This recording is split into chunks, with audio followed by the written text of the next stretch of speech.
We've come to understand ableism as discrimination against people with disabilities. It's more than just cultural attitudes and prejudices. It's systemic oppression and unfair wages. It's inaccessibility and exclusion.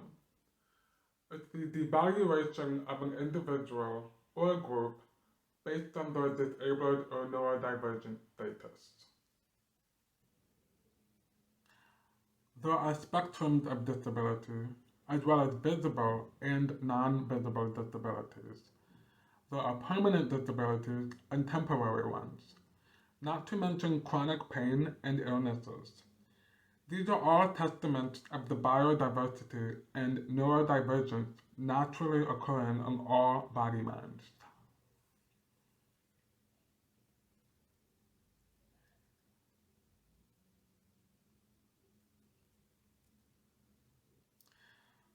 Therefore, why do many people have negative feelings toward disability? And how much of that is manufactured by capitalism's intent and purposes? How does disability exist in opposition to working class ideas and myths? And how do we stop calling people lazy if they're unable to work?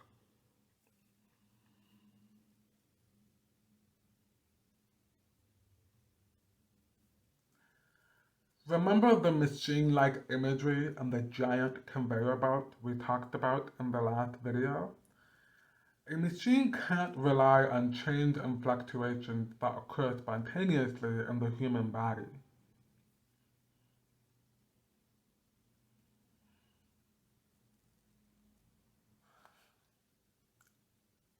These changes can include disability, health, alertness, mood, faulty senses, and bias. Not only has this implemented the idea of a standard average body and average height and weight, but combined with Western standards of beauty, gender binaries, and class, it's starting to become clear that globalization didn't exactly take off with marginalized disabled peoples in mind.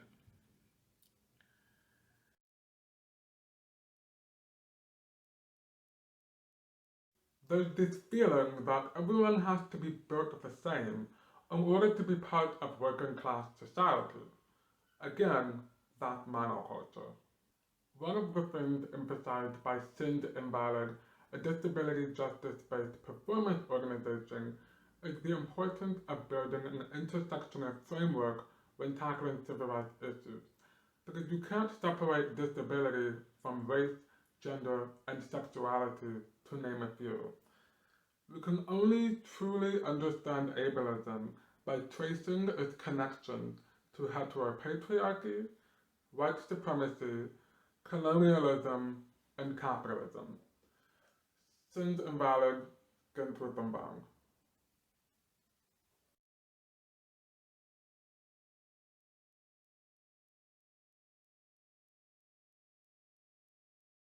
Systems of oppression take on similarities, especially when they have a common goal: making a profit and maintaining economic class and the status quo, meaning that our histories and social issues are intertwined. Capitalism requires the marginalization of bodies in a class system in order for the higher ups to profit. I'd like to point out two terms that often get put on disabled people of all backgrounds, and point out just how mechanical these words are: high functioning and low functioning. A lot of disabled people have spoken heavily on this subject. In her book, Demystifying Disability, disability rights advocate Emily Ladau claims functioning labels promote the false idea that there are standard abilities that all people have, and she calls for an end to this divide between disabled and non-disabled people, as well as within both groups, because all human body minds function and communicate differently.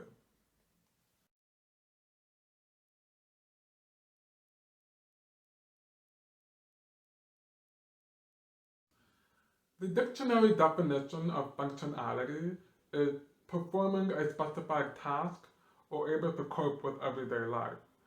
I don't think it needs to be explained any further why this label is harmful to use towards people with disabilities or anyone, but I feel like its use and prominence in the medical field has to do with how we view human bodies as working machines, and that could be the consequence of expansion and colonization. Our ideas of functionality are scary at times.